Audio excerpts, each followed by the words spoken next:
በስመ አብ ወወልድ ወመንፈስ ቅዱስ አሐዱ አምላክ አሜን። እንኳን ለሐዋርያው ቅዱስ ታዴዎስ ዓመታዊ የዕረፍት መታሰቢያ በዓል እንደዚሁም በዚህች ዕለት ታስበው ለሚውሉ ቅዱሳን ዓመታዊና ወርሃዊ በዓላቸው በሰላምና በጤና አደረሳችሁ አደረሰን። ክቡራን የቴዎቶኮስ ሚዲያ ቤተሰቦች ይህንን መንፈሳዊ የጸሎት መርሃ ግብር ስትከታተሉ ሁልጊዜ ቪዲዮን ላይክ በማድረግና ኮሜንት ላይም በመግባት 3 ጊዜ አሜን እያላችሁ በመጻፍ አገልግሎታችንን ታበረታቱ ዘንድ በልዑል እግዚአብሔር ስም እናሳስባለን።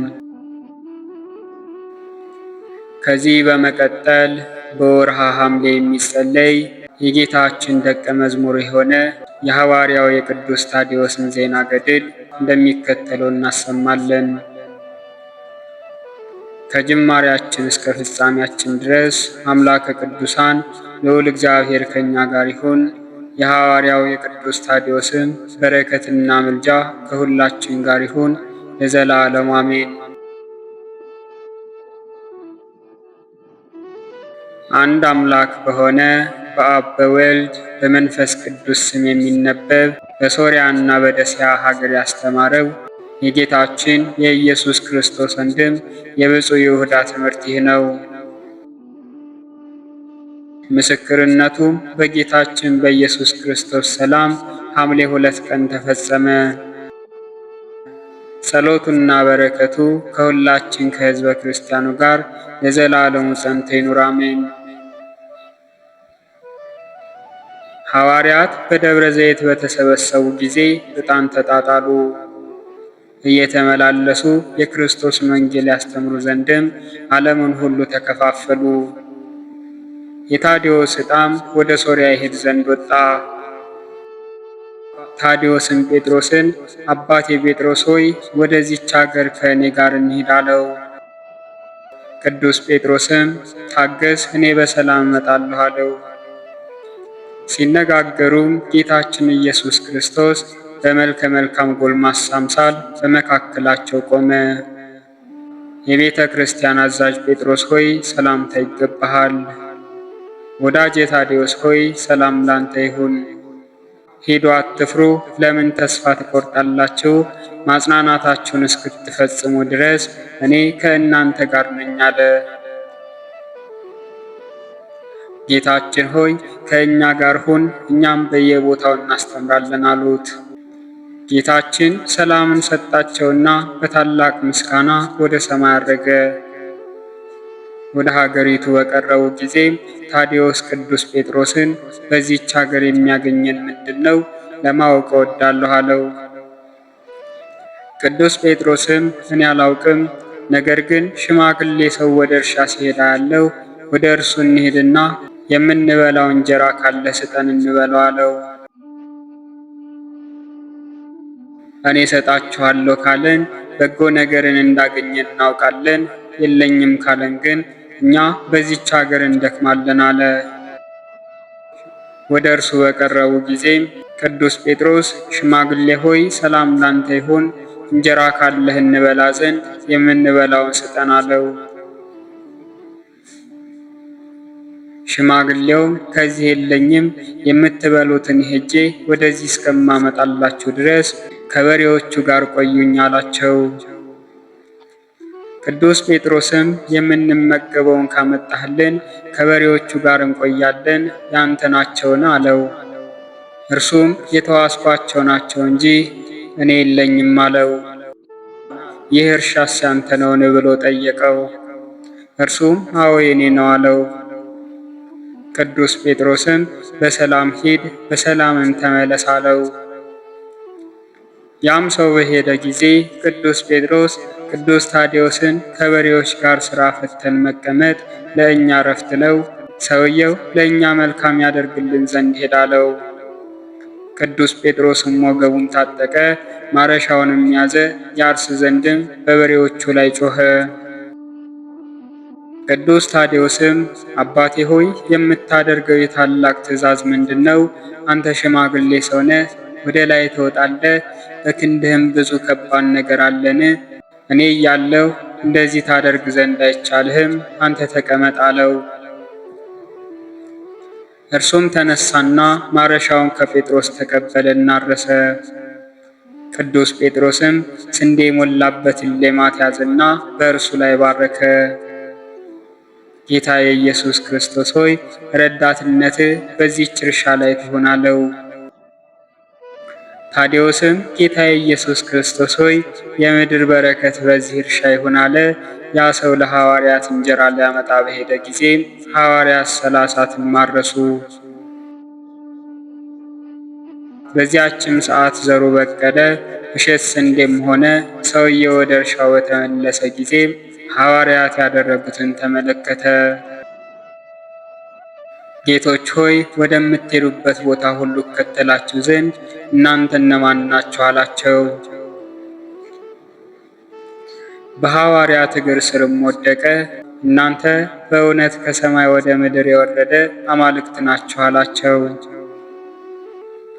ቅዱስ ጴጥሮስም መለሰ፣ ሰውዬ ሆይ ቁም፣ እኛ አማልክት አይደለንም፣ እኛ የጌታችን ባሮች መልእክተኞችም ነን እንጂ። ሰዎችን እናስተምራቸው ዘንድ እውቀትን ሰጠን፣ ለሰው ልጆችም ከበደላቸው ይመለሱ ዘንድ ዘላለማዊውን ሕይወት ይወርሱ ዘንድ እንናገራለን አለው። ያ ሰውም ለዘላለማዊ ሕይወት ያደርግልኝ ዘንድ ምን ላድርግ አላቸው። ቅዱስ ጴጥሮስም አምላክህ እግዚአብሔርን በፍጹም ልብህ በፍጹም ሐሳብህ ውደደው አለው። ዳግመኛም ሚስት አለህን ብሎ ጠየቀው። እርሱም አዎን አለው። ቅዱሱም ልጆችስ አሉህን አለው። እርሱም አዎን አለው። አስከትሎም አትግደል፣ ዝሙት አትስራ፣ በሐሰት አትመስክር፣ ለአንተ ሊያደርጉብህ የማትሻውን እንደ አንተ ላሉ ሰዎች አታድርግ፣ ያዘዝኩህን ካደረግ አንተ የዘላለም ሕይወት ትወርሳለህ አለው። ሰውየውም ስላደረጋችሁልኝ መልካም ነገር በእርሻዬም እህል እንድትበቅል ስላደረጋችሁ ምን ላድርግ? ያለ ጊዜዋ በቀለች። እኔ እነዚህም በሬዎች እተዋቸዋለሁ፣ ወደምትሄዱበት ቦታ ሁሉ እከተላችኋለሁ አለ። ቅዱስ ጴጥሮስም ይህንን ታደርግ ዘንድ አግባብ አይደለም፣ ነገር ግን በሬዎችህን ውሰድና ለባለቤታቸው መልስ፣ ሚስትህም እንዳለን ተወቅ፣ በቤትም የምንመገበውን ታዘጋጅልን፣ እኛ ወደዚያች ሀገር መግባት ዛሬም በዚያ ለመቀመጥ እንሻለን፣ ጌታችን ኢየሱስ ክርስቶስ ጠርቶናልና አለው። ያ ሰውም ሐዋርያት ከዘሩት ከእርሻው እሸት በእጆቹ ወሰደ። ከበሬዎቹ ጋርም ወደ ከተማው ገባ። ወደ ከተማው በር በገባ ጊዜ ሰዎቹ በእጁ እሸት ይዞ ተመለከቱት። በዚህን ወቅት ይህን ቅጠላማ እሸት ከየት አገኘ? የእርሻ ወቅት ነውና አሉት። ቃልም አልመለሰላቸውም። በሬዎችንም እየነዳ ወደ ጌታቸው መለሳቸው። ወደ ቤቱም ተመለሰ። ለሐዋርያትም የሚዘጋጀውን አዘጋጀላቸው። ዜናውም በሀገሩ ገዢዎች ዘንድ ተሰማ። ስለዚህም ወደ እርሱ ሰው ላኩ። ይህችን የለመለመች እሸት ከየት አገኘሃት? ታሪኩን ንገረን፣ ካልነገርከን በክፉ አሟሟት እንገድልሃለን አሉት። እርሱም እኔ የምፈራ አይደለሁም፣ ዘላለማዊ ሕይወትን አግኝቻለሁና ትክክለኛውን ልታውቁ ከፈለጋችሁ የምላችሁን ስሙ። ሁለት ወንድሞች በእኔ በኩል አለፉ፣ እኔም እያረስኩ ነበር። ከአንተ ዘንድ ምግብ ካለ ስጠንና እንመገብ አሉኝ። ዛሬ በእኔ ዘንድ ምንም የለም፣ ነገር ግን የምትመገቡትን እስከማመጣላችሁ ድረስ ከበሬዎቼ ጋር ቆዩ አልኳቸው። ወደ ቤት በሄድኩ ጊዜም ምግብ አመጣሁላቸው። ወደ እርሻዬም ተመለስኩ። ያን ጊዜ ተዘርታ በቅላ የለመለመች ሙሉ እሸት ሆና አገኘኋት። ከእነርሱም ይህንን እሸት ሰበሰብኩ፣ እነርሱም ከከተማው በውጭ አሉ አላቸው። መኳንንቱም ሂድና ወደ እኛ አምጣቸው አሉ። ያ ሰውም ትንሽ ታገሱኝ፣ ገብተው ያርፉበት ዘንድ ቤቴን እያሳመርኩ ነውና በደረሱ ጊዜም ታዩአቸዋላችሁ አላቸው። ይህን ካላቸው በኋላም ወደ ቤቱ ተመለሰ። ሰይጣንም የመኳንንቱን ልቦና ክፉ አደረገው። እነዚህ ሁለት ሰዎች የሰማነው ከ12 ጠንቋዮች ወገን ከሆኑ ወዮልን፣ ወዮት አለብን። በዓለም ሁሉ ይመላለሱና በጥንቁልናቸውም ሰውን ያስታሉና የምናደርገው ምንድን ነው? ወደ ሀገራችን እንዲገቡ አንተዋቸውም አሉ። ከእነርሱም ጠንቋዮች ከሆኑ ተነሱና እንገድላቸው ዘንድ ወደ እነርሱ እንሂድ የሚል ሰው ነበር። ሌሎች ሰዎችም እንገድላቸው ዘንድ የሚቻለን አይደለም፣ አምላካቸው ኢየሱስ ክርስቶስ የወደዱትን እንደሚያደርግላቸው ሰምተናልና። ከእነርሱ እሳት አውርደው በጥፋት እንዳያጠፉን እኛም እንገድላቸው ዘንድ አይቻለንም። ወደ ሀገራችን እንዲገቡ አንተዋቸውም። ነገር ግን ስለ እነርሱ የሰማነው አለ። ዘማዊት ሴት ይጠላሉ። ዘማዊት ሴት እንውሰድና ልብሷን አውልቀን ራቁቷን ከከተማ ውጭ እናስቀምጣት። ከወደዱ ወደ ከተማው ይገቡ ዘንድ በፈለጉ ጊዜ ወደ እርሷ ይመለከታሉ፣ እነርሱም ይመለሳሉ እንጂ አይገቡም አሉ። ዘማዊቷን ሴት አመጡና ልብሷን አወለቁ፣ በበሩም ማስቀመጧት። ሐዋርያትም ወደ መግቢያው በደረሱ ጊዜ ሴትዮዋን ራቁቷን ሆና ተመለከቷት። ቅዱስ ታዴዎስም ቅዱስ ጴጥሮስን አባቴ ሆይ ወደዚህ ሴት ተመልከት፣ እግዚአብሔርንና አገልጋዮቹን ትፈትን ዘንድ እንዴት ሰይጣን አሳታት አለው። ቅዱስ ጴጥሮስም ቅዱስ ታዴዎስን ስልጣን አለህ፣ የወደድከውን አድርግባት አለው።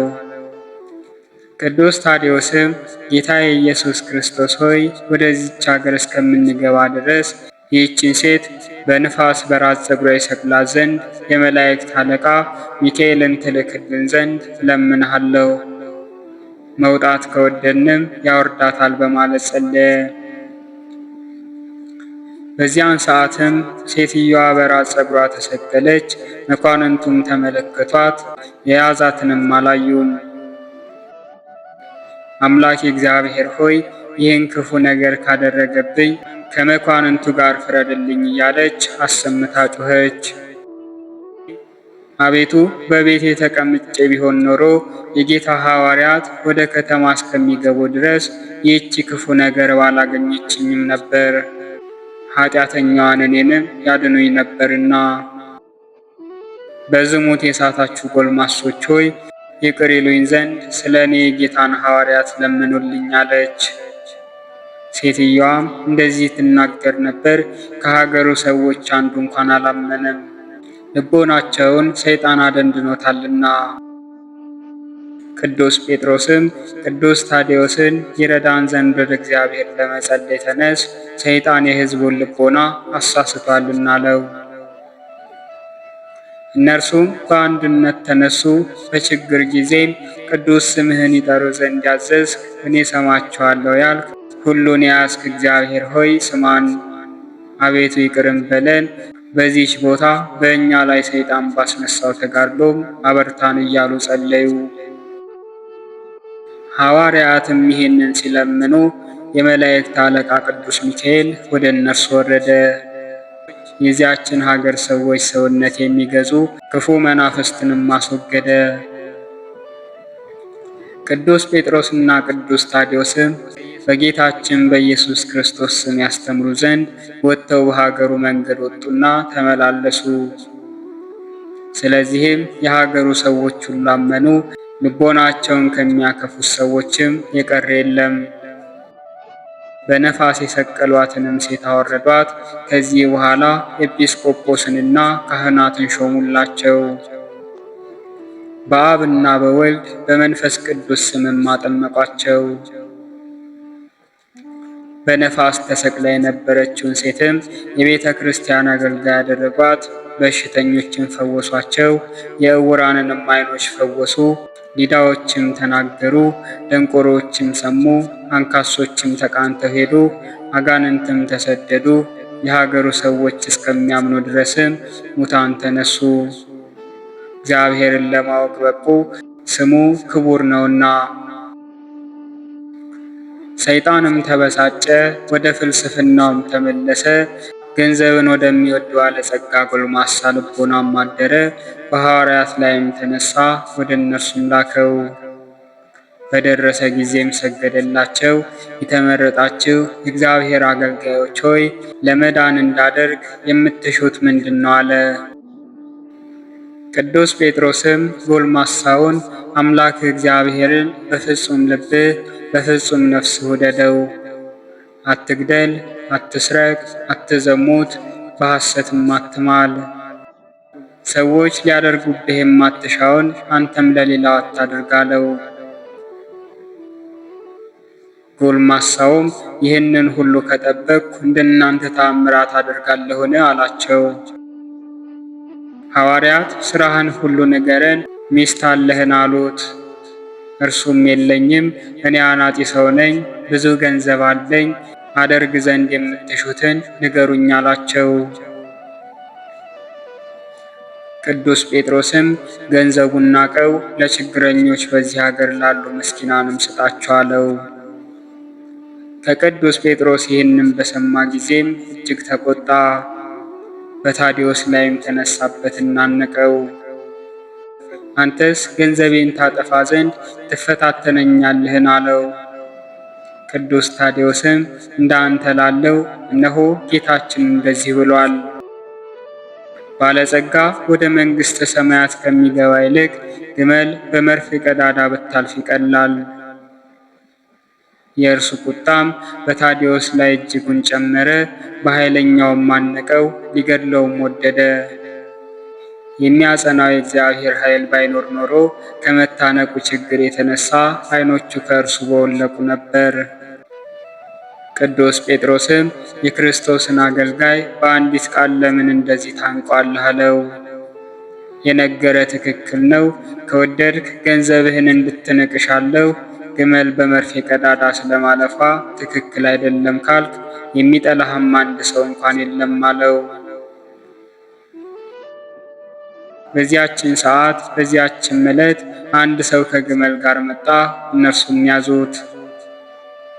ቅዱስ ጴጥሮስና ቅዱስ ታዲዮስም መርፌን ከሚሸጥ ሰው መርፌን ፈለጉ። ያ ሰውም ሐዋርያትን ሊረዳቸው ፈለገና ቀዳዳው ሰፊ የሆነ መርፌን ፈለገ። ቅዱስ ጴጥሮስም እግዚአብሔር አንተን ይባርክ፣ ዋጋህንም ተቀበለው፣ በዚህች ሀገር እግዚአብሔር ክብሩና ገናናነቱ ፈጽሞ ይገለጽ ዘንድ ቀዳዳው ጠባብ የሆነ መርፌ ፈልግ አሉት። እርሱም እንደታዘዘው አደረገ። ቀዳዳው ፈጽሞ ጠባብ የሆነ መርፌንም አገኘ። ሐዋርያትም ተነሱና እጃቸውን ዘረጉ። በናዝሬቱ በጌታችን በኢየሱስ ክርስቶስ ስም አንተም ግመልህም በዚህች የመርፌ ቀዳዳ ውስጥ ግቡ እያሉ ጸለዩ። በዚያች ጊዜም ሰውየው ከግመሉ ጋር በመርፌው ቀዳዳ ውስጥ ገባ።